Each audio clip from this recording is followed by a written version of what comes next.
All right, let's move on now to our next discussion, and it has to do with what is going on the National Assembly on the floor of the Senate. Senators are sharply divided over the final passage of the Conference Committee report of the amended 2010 Electoral Act. 9 senators angrily left plenary to address journalists, claiming to have 59 colleagues behind them, and that any attempt to veto a likely non-assent of the bill by President Muhammadu Buhari would be defeated in support of the presidency. Now, joining us from Abuja studio is the senator representing Kaduna Central, Senator Shehu Sani. Good morning to you, and thank you for joining us on the show. Good morning to you too. All right, first off, many are saying that the National Assembly amended the Electoral Act to favor lawmakers at the 2019 polls. What do you have to say first off to that? I think the controversy was generated from the very fact that some senators walked out of the chamber and addressed the press conference. But the practice in the parliament is such in a way that when a bill is passed by, when a bill is worked on by the House of Representatives and brought to the Senate, it is natural, as it is in the order of the parliament, that we simply concur. So what the Senate did was to concur with the position of the House of Representatives. And I believe it is not a sharp division within the Senate, because it is just 9 senators that walk out of 109. And it is natural for them to express their opinion or reservation on what was decided. But I think the reordering of the sequence is as a result of some issues that the House of Representatives were able to access as far as the previous elections were concerned. That is, firstly, they want to bring an end to the bandwagon effect. That is, after the first presidential election, many people don't show interest in the preceding elections.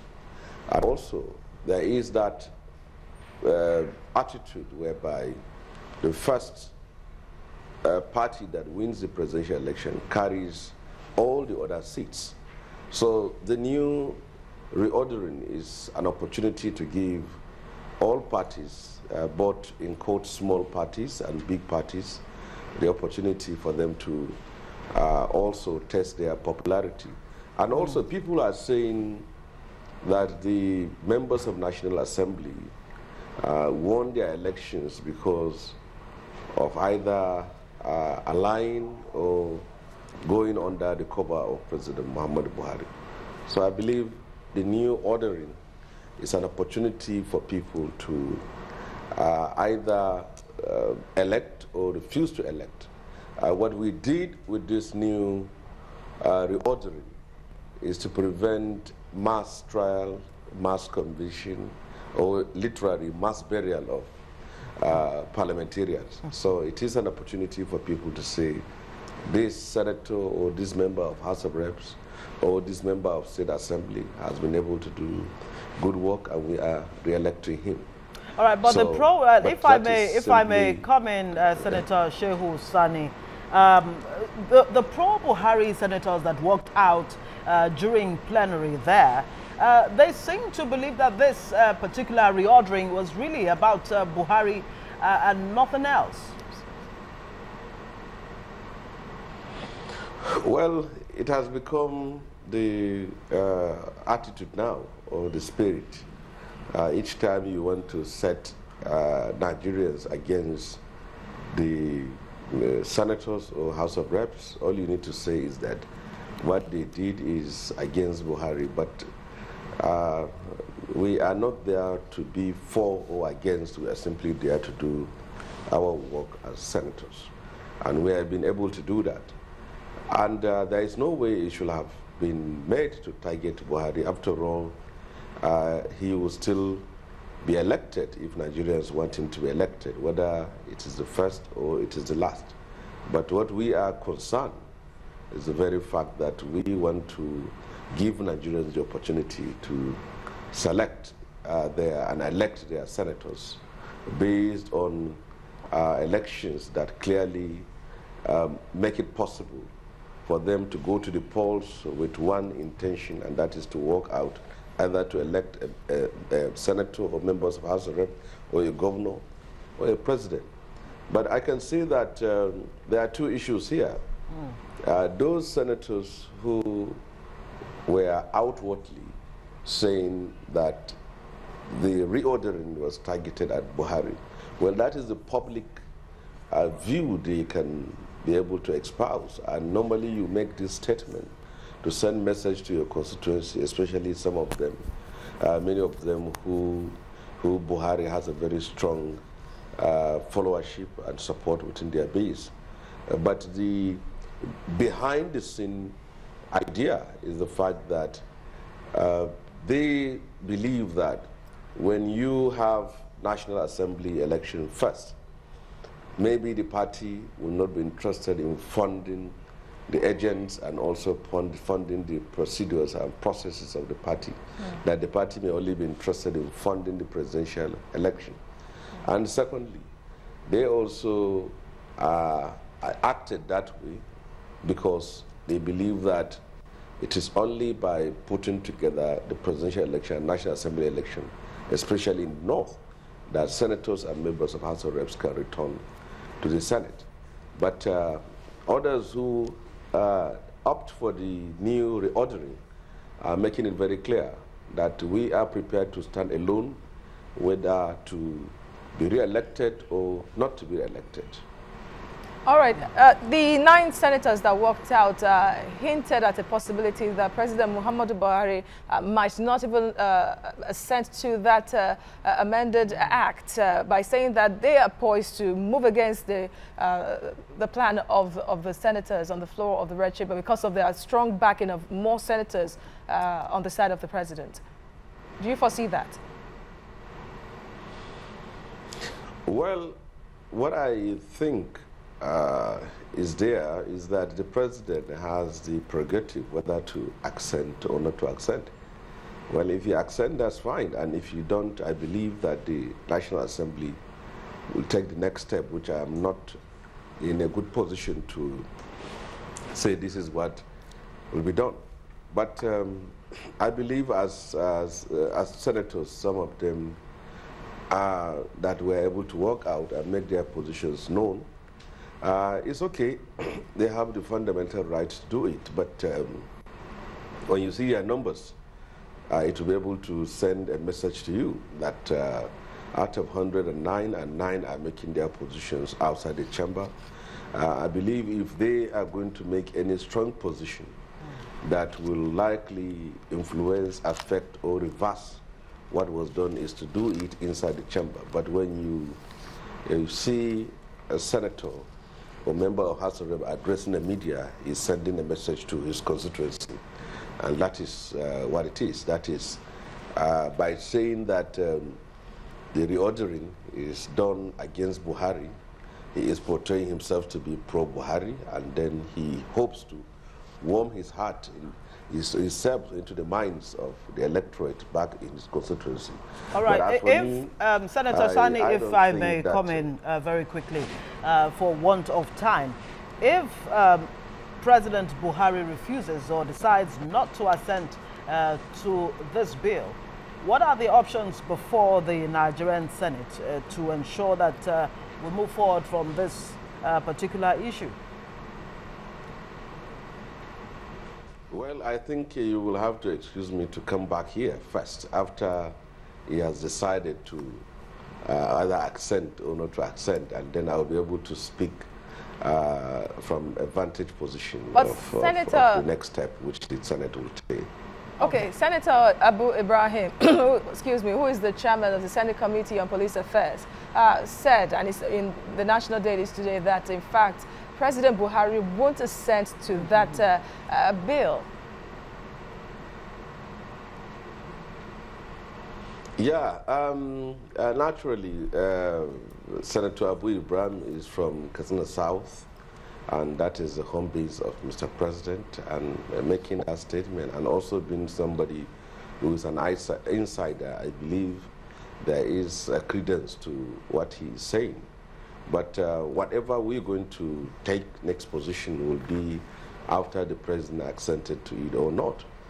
If the president could have accented to a bill that gives some legislatures some form of immunity, then what is about reordering?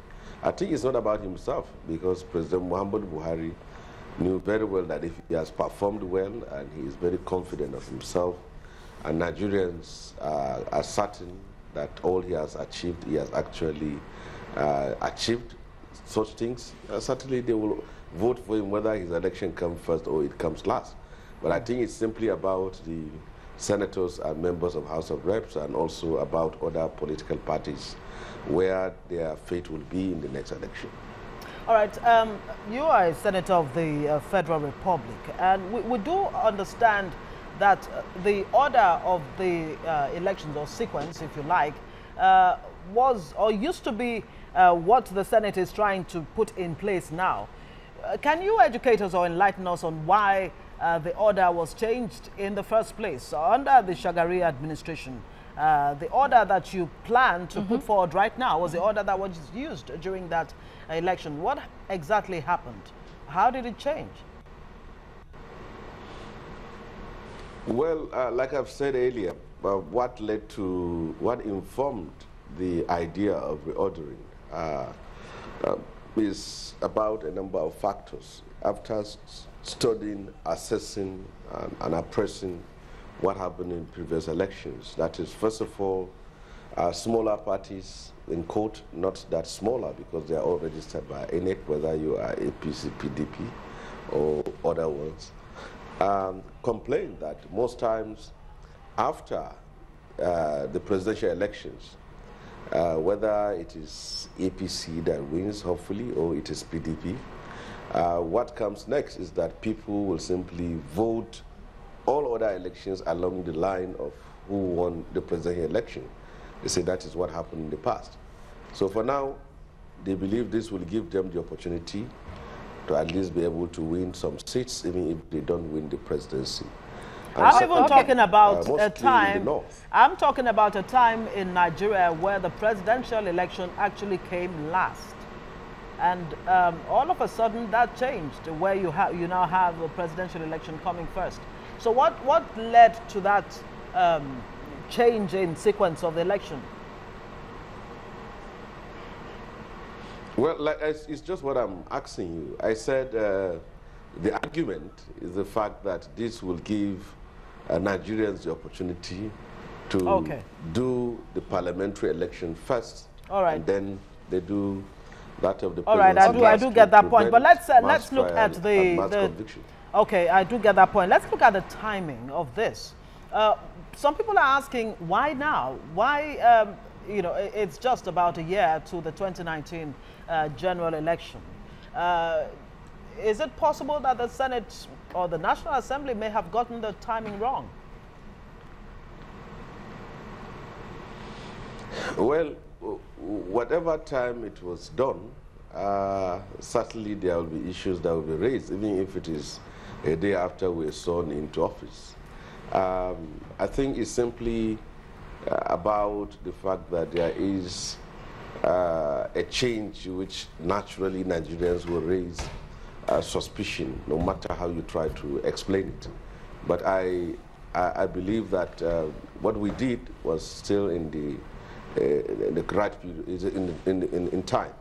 And it is in the ECOWAS protocol, you don't change the order of elections anytime within 6 months before the general election. So what we are having now is still on the right track and at the right time.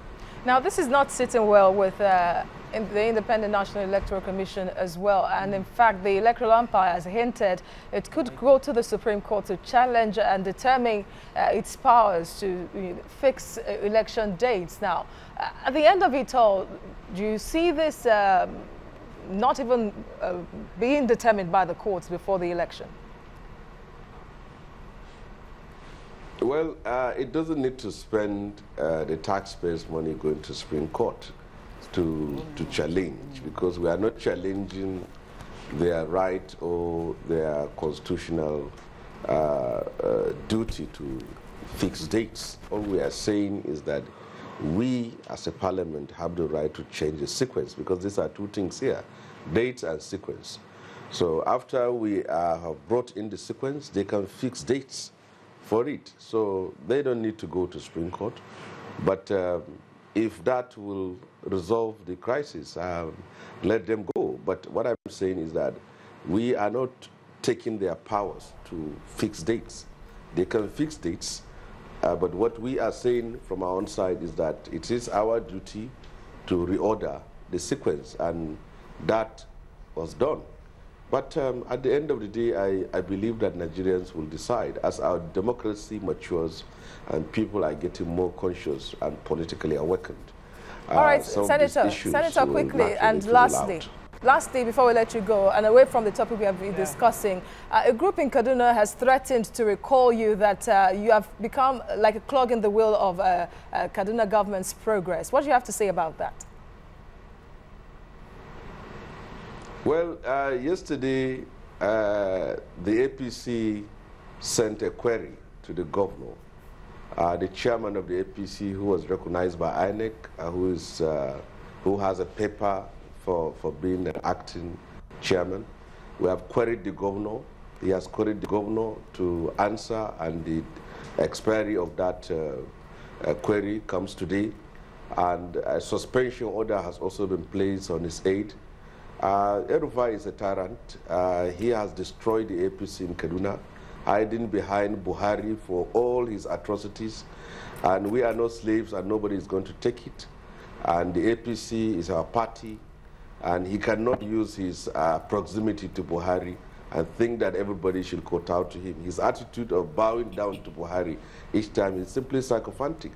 He's a man who came from the PDP, and all that they have been doing in the PDP, he wants to bring it into APC, including writing the list of delegates, manipulating elections, imposing candidates. He has made the party dysfunctional in the state. His aides are all about destroying the party in the state. So there is a new APC secretariat with a chairman, Alhaji Daladiwada, and a letter has been sent to the governor, and it is in his best interest to respond to that letter, or disciplinary action will certainly be taken against him. All right. We can't tolerate that. Kaduna is not a fiefdom of anybody.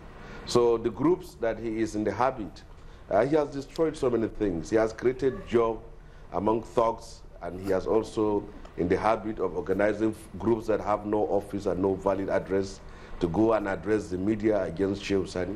But that cannot stop me. But you've been accused of not cooperating with him. People have said it's an ego battle between... Has he been cooperating with me? Or am I the one to cooperate with him? Or has he been... it is so cheap in Nigeria. I can just organize a group to go and say they have done anything for him. So it doesn't make him... Nobody can recall Shehu Sani. Yes. All right. Senator Shehu Sani representing Kaduna Central. Thank you so much for joining us on TVC Breakfast from our Abuja studio there. Thank you very much.